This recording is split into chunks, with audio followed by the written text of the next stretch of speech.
로마서 8장 26절부터 30절의 말씀입니다. 이와 같이 성령께서도 우리의 약함을 도와주십니다. 우리는 어떻게 기도해야 할지도 알지 못하지만 성령께서 친히 이루 다 말할 수 없는 탄식으로 우리를 대신하여 간구하여 주십니다. 사람의 마음을 꿰뚫어 보시는 하나님께서는 성령의 생각이 어떠한지를 아십니다. 성령께서 하나님의 뜻을 따라 성도를 대신하여 간구하시기 때문입니다. 하나님을 사랑하는 사람들, 곧 하나님의 뜻대로 부르심을 받은 사람들에게는 모든 일이 서로 협력해서 서로를 이룬다는 것을 우리는 압니다. 하나님께서는 미리 아시는 사람들을 택하셔서 자기 아들의 형상과 같은 모습이 되도록 미리 정하셨으니 이것은 그 아들이 많은 형제 가운데서 맏아들이 되게 하시려는 것입니다. 그리하여 하나님께서는 이미 정하신 사람들을 부르시고 또한 부르신 사람들을 의롭게 하시고 의롭게 하신 사람들을 또한 영화롭게 하셨습니다. 이는 하나님의 말씀입니다. 프로테스탄트, 저항하는 자들 아닙니까?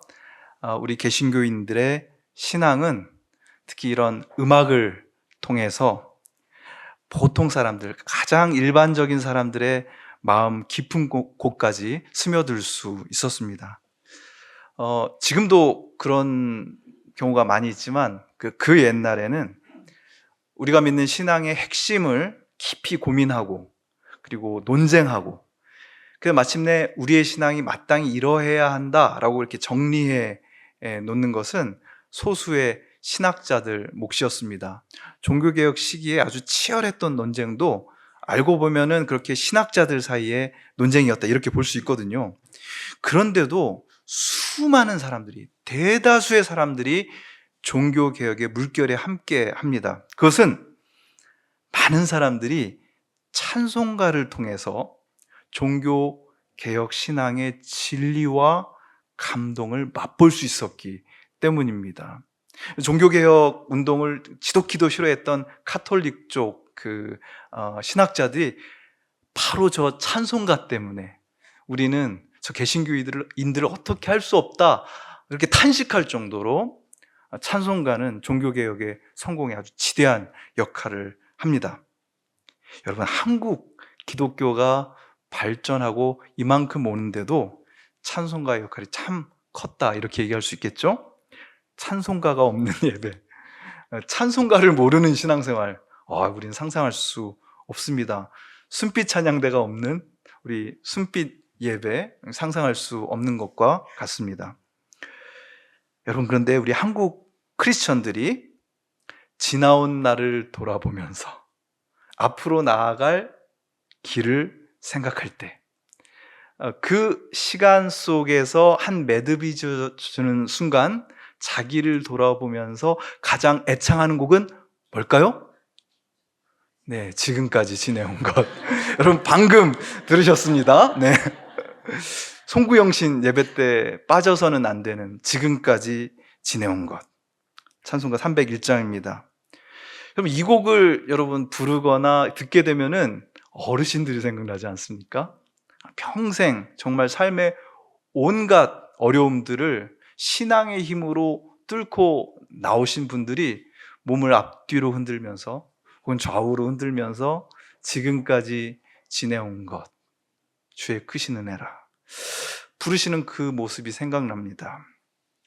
근데 도대체 언제부터 우리는 이 찬송을 부르게 됐을까요? 상당히 오래됐습니다. 제가 여러분들께 1919년 찬송가를 보여드리려고 합니다. 짜잔. 네, 보면은 1919년에 나온 신증 복음가라는 곳인데요. 그때는 301장이 아니라 제 46장입니다.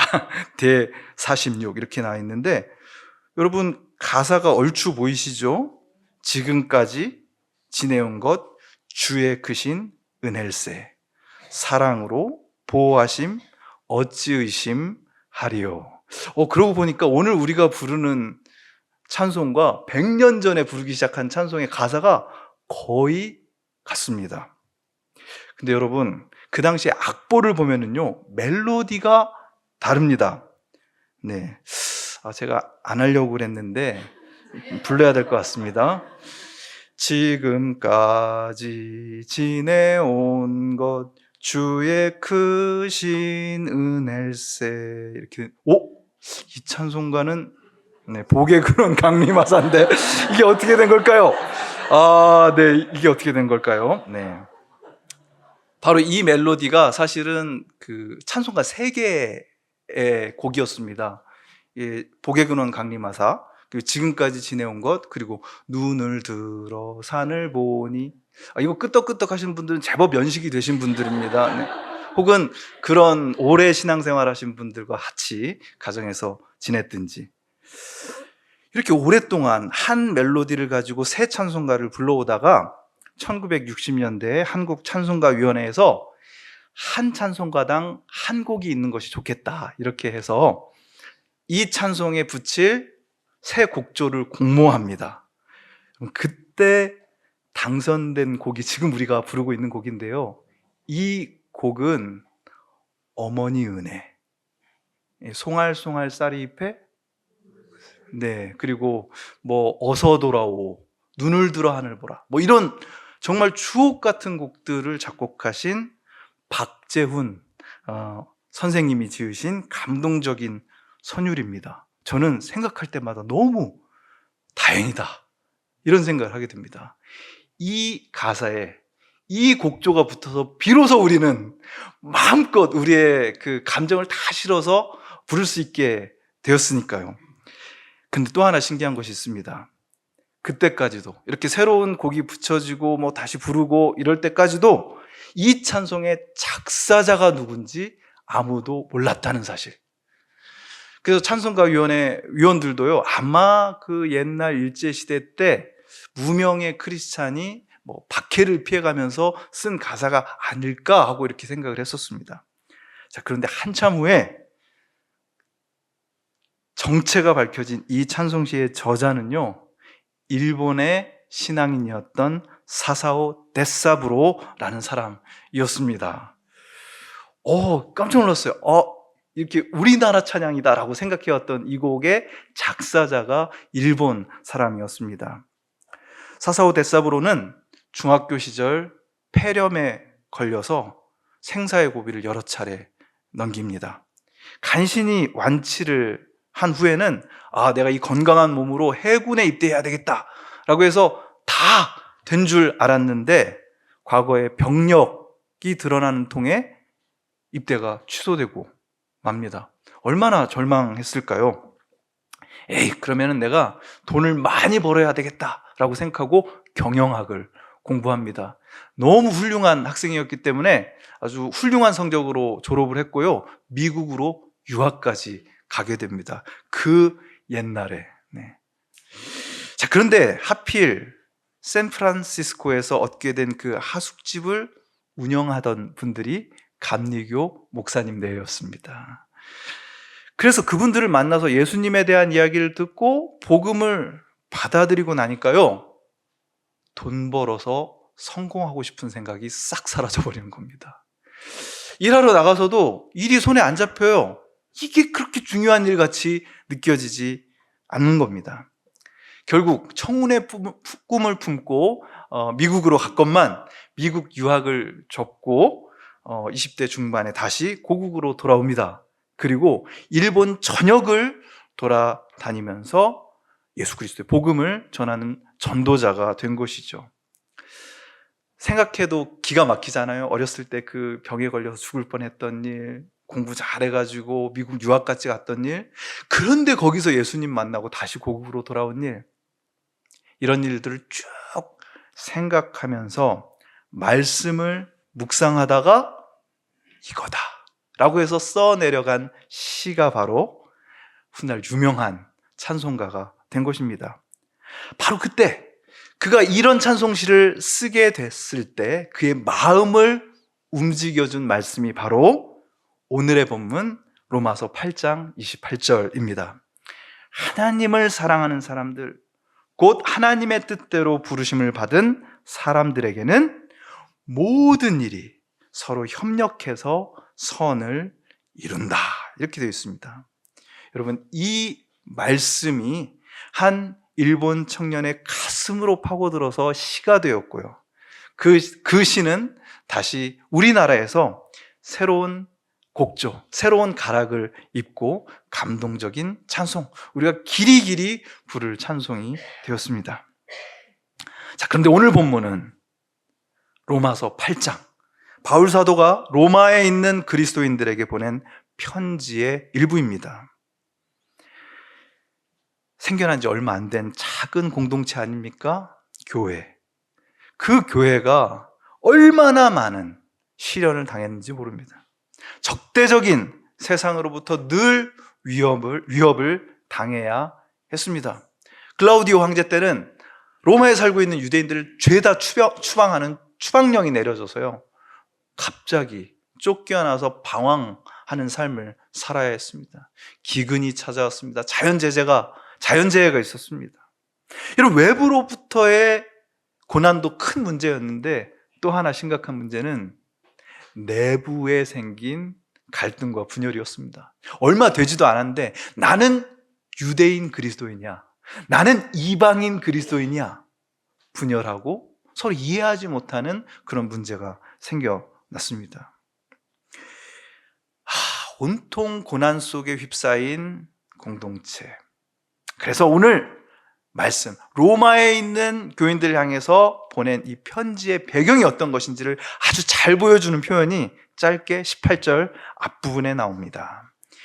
현재 우리가 겪고 있는 고난이라는 말입니다. 정말 엄청난 고난을 겪고 있었던 것이죠. 자, 그런데 현재 우리가 겪고 있는 고난은 장차 우리에게 나타날 영광에 비하면 아무것도 아니라고 나는 생각합니다. 저는 솔직히 이 말씀 앞에서 좀 머뭇거리게 됩니다. 솔직히 좀 불편했습니다. 여러분, 누가 나를 향해서 내가 지금 엄청난 고난을 겪고 있는데 앞으로 좋은 일이 있을 테니까, 장차 영광의 날이 올 테니까 이건 아무것도 아니야! 그러면 저는 버럭 화를 낼 것 같습니다. 네가 고난을 알아? 뭐 그러면서 말이죠. 지금은 힘들어도 꾹 참고 있으면 머지않아 좋은 날이 올 거라는 그런 상투적인 격려의 말씀일까요? 저는 아니라고 생각합니다. 일단 사도 바울은요, 고난의 문제를 아주 진지하게, 아주 심각하게, 아주 치열하게 다루고 있습니다. 심지어 그는 우리만이 아니라 우리가 고난을 당하고 있는데 온 피조물이, 자연 만물이 함께 고통을 겪고 있다, 이렇게 얘기합니다. 그 유명한 8장 22절 말씀인 거죠. 모든 피조물이 이제까지 함께 신음하며 함께 해산의 고통을 겪고 있다는 것을 우리는 압니다. 그뿐만 아니라 첫 열매로 성령을 받은 우리도 자녀 삼아 주실 것을, 곧 우리 몸을 속량해 주실 것을, 풀어 주실 것을 고대하면서 속으로 신음하고 있습니다. 여러분, 여기서 제가 눈여겨본 표현이 바로 신음하다입니다. 이거 너무 아파서 끙끙 앓는 소리가 나는 겁니다. 여러분, 코로나 걸렸을 때, 최근에 아주 심한 감기 몸살 앓았을 때 끙끙 앓잖아요. 그럼 나는 아무 소리 낸 것 같지 않은데? 누가 얘기해요. 왜 자꾸 그렇게 앓는 소리 내냐? 우리도 모르는 사이에 신음하고 있는 겁니다. 온 세상이 그렇게 끙끙 앓으면서 신음하고 있다. 우리의 속사람도 뭔가에 묶여가지고 끙끙 앓면서 신음하고 있다. 여러분, 그러다 보니 앞으로 좋은 일이 있을 거야, 좋은 일이 올 때까지 잘 참아라, 이런 말이 귀에 안 들어오죠. 잘 이기게 해달라고 기도해. 주변에서 누가 그런 얘기 해줘도 우리는 기도할 수가 없습니다. 뭐라고 기도해야 될지 모르겠어요. 기도할 말이 떠오르지도 않습니다. 어떻게 기도해야 될지 알 수 없을 정도로 로마의 교회가, 그리고 오늘 우리가 현재 겪고 있는 고난이 크고 무거운 겁니다. 여러분, 바로 이 맥락에서 바로 이 맥락에서 끙끙 앓으면서 신음하는 우리 온 피조 세계가 같이 아파하고 신음하는 것 같은 이 상황에서 오늘의 말씀이 벼락처럼 선포되는 겁니다. 정말 놀라운 말씀이에요. 26절입니다. 이와 같이 성령께서도 우리의 약함을 도와주십니다. 우리는 어떻게 기도해야 할지도 알지 못하지만 성령께서 친히 이루 다 말할 수 없는 탄식으로 우리를 대신하여 간구하여 주십니다. 아멘. 여러분, 여기서 탄식이라고 번역된 말이요, 앞에서 피조물의 신음, 우리 속에서 터져 나오는 신음이라는 말하고 똑같은 말입니다. 여러분, 성령께서 온 피조세계의 신음, 우리 안에 신음을 함께 하시는 분인 줄 믿으시길 축원합니다. 그분이 우리 곁에 다가오셔서 우리가 지고 있는 그 고난의 짐을 함께 짊어지시면서 끙끙 앓고 신음소리를 내시는 겁니다. 그러면서 우리가 하나님 앞에 정말로 드려야 했던 기도, 근데 그러고 싶지도 않고 무슨 말이 떠오르지도 않고 에이 기도 안 해, 그러면서 묵혀두었던 그 기도를 하나님 앞에 간구하신다는 겁니다. 여러분, 도대체 사울은 뭘 봤길래, 무엇을 체험했기에 이렇게 자신 있게 그분의 모습을 생생하게 그리고 있는 것일까요? 고난의 짐을 함께 짊어지면서 우리 곁에서 끙끙 앓으면서 탄식하시는 그분이 계십니다. 그래서 우리가 드려야 할 가장 중요한 기도는 성령님, 도와주세요. 지난 겨울, 지난 11월이었던 것 같네요. 제가 있던 교회에서 특별 새벽 기도회가 있었습니다. 근데 그 기도회에서 어떤 분이 정말 위태롭다 생각할 정도로 기도하시는 모습이 제 눈에 들어왔습니다. 도대체 누가 저 껌껌한 가운데 저렇게 절박하게 기도할까? 다가가서 들어보니까요, 바닥에서 철규하듯이 울부짖는 그건 기도라기보다는 그냥 외침이었습니다. 어떻게 해요? 어떻게 해요? 어떻게 해? 바닥에서 몸부림치면서 무슨 말인지 알아들을 수 없는 신음 혹은 탄식을 터뜨립니다. 저는 그분이 어떤 일을 겪고 있는지를 알고 있었기 때문에 조용히 그분 곁에다가 그 머리에 손을 얹고 기도할 수밖에 없었습니다. 기도가 아니라 그저 탄식처럼, 신음처럼 들렸던 그 기도, 이제 와서 생각하니 알 것 같습니다.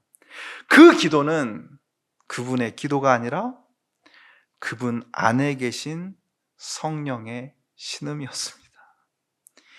이루 다 말할 수 없는 탄식이었던 것입니다. 27절, 사람의 마음을 꿰뚫어 보시는 하나님, 영어로는 The Searcher of Hearts 이렇게 됩니다. 그 하나님께서 성령의 생각이 어떠한지를 아십니다. 성령께서 하나님의 뜻을 따라 여러분을 대신해서 간구하시기 때문입니다. 여러분, 꿰뚫어 본다라고 번역됐지만 개역개정은 마음을 살피시느니 이렇게 했습니다. 이거요, 어둠으로 가득한 공간에서 뭔가 소중한 것을 찾기 위해서 횃불을 들고 무슨 소리가 들리나 청각을 곤두세우고 찾아 나서는 모습을 뜻하는 단어입니다. 하나님께서 우리의 마음을 그렇게 살피고 계시는 거예요. 그렇게 감찰하십니다. 뭐 하려고? 우리 안에 있는 죄와 허물을 찾아내시려고요? 아닙니다. 가장 깜깜하고 음습한 방과도 같은 내 안에서 성령의 탄식, 성령의 기도를 찾아내시려는 것입니다. 우리 안에서 말할 수 없는 탄식으로 그분 앞에서 간구하시는 그 성령 때문에요, 우리는 결국 그분께 발각됩니다. 숨는다고 숨었는데요, 그분께 발각됩니다. 발견됩니다. 여러분, 저는 사랑의 중요한 특징은 발견됨이라고 생각합니다.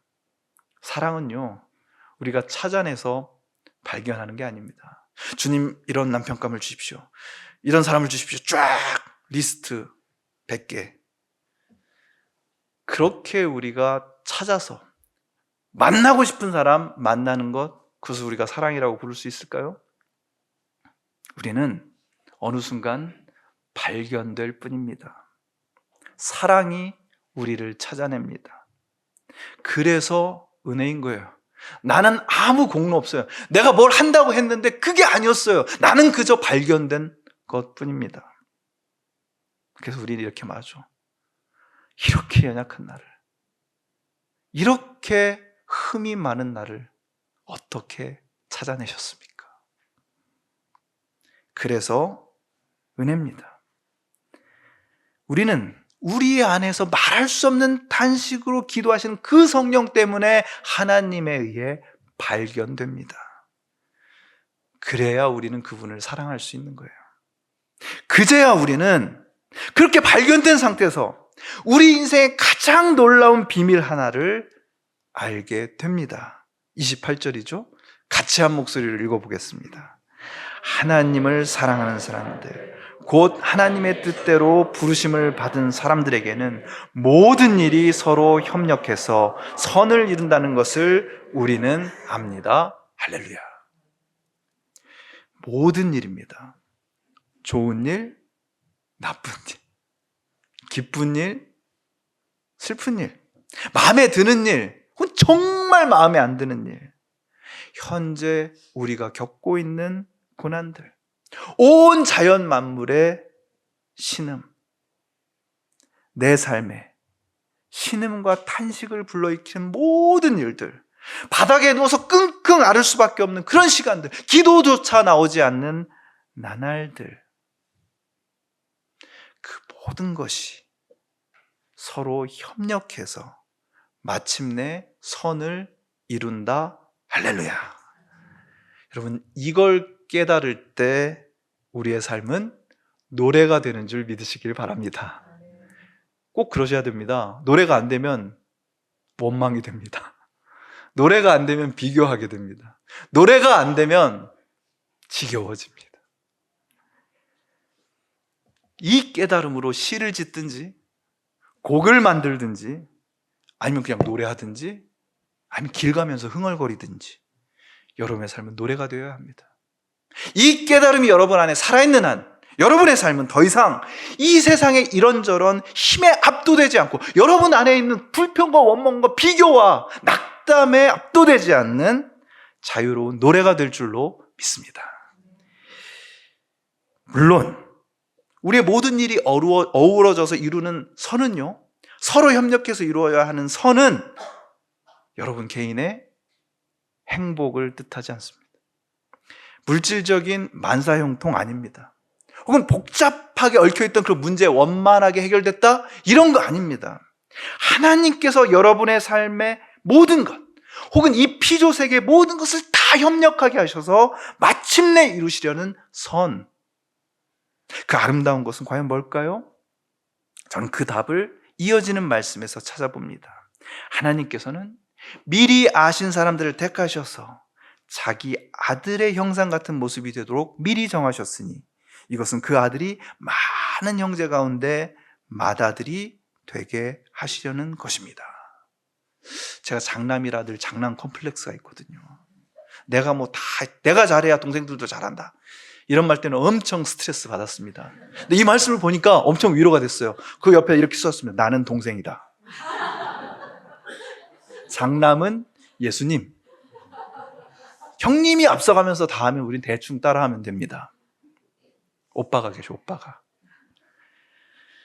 그 아들이 많은 형제 가운데 맏아들이 되셨습니다. 우리는요, 그분과 같은 형상이 되는 것, 예수님의 형상과 같은 모습이 되는 것, 이 세상에서 예수님의 형상으로 살아가는 것, 그것이야말로 내 삶의 모든 일이 협력해서 이루어야 할 선임을 믿고 뚜벅뚜벅 걸어가는 것입니다. 여러분, 가사가 좋아야 좋은 멜로디가 나오는 거 아세요? 제가 오전에도 전문가들에게 물어봤습니다. 선 가사, 후 멜로디. 좋은 가사가 있어야지 멜로디가 아름다운 겁니다. 오늘 본문의 말씀이 여러분의 인생의 가사가 되기를 축원합니다. 이 가사를 가지고 여러분 한 명 한 명이 어떤 멜로디를 만들지 저는 참 궁금합니다. 그리고 기대가 됩니다. 비록 신음과 탄식이 터져나올 수밖에 없는 고난의 현실입니다. 이거 변하지 않을 겁니다. 그러나 우리 위해서, 우리 안에서 말할 수 없는 탄식으로 간구하시는 성령의 도우심으로 가장 선하고 아름다운 것, 예수 그리스도의 형상을 이루어갈 때 저와 여러분의 삶은 최고의 가사를 머금은 최고의 노래가 될 줄로 믿습니다. 작사 바울, 작곡은 여러분. 거듭의 기도 드리겠습니다. 내 안에 계셨습니다. 내 곁에서 내가 지고 있는 무거운 짐을 함께 지시며 끙끙 앓으시며 신음하며 기도하시는 성령님, 우리 부모님의 무너질 것 같은, 등이 휠 것 같은 무거운 삶의 짐, 그러나 그 짐을 지고도 쓰러지지 않는 그분들의 입에서 신음처럼 토해져 나온 그 찬양을 우리도 이어봤습니다. 쓰러질 것 같은 상황에서도 꼭 붙잡았던 말씀을 우리도 이어봤습니다.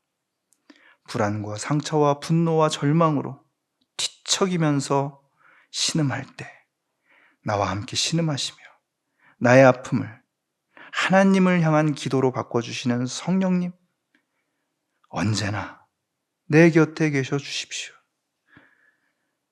이렇게 내 곁에 계시니 내 삶의 모든 것이 협력하여 선을 이루는 줄 믿습니다. 하나님의 형상 예수 그리스도, 그 형상을 닮아가는 나, 이런 우리를 도우시는 성령님, 이토록 아름다운 노래가 또 있을까요?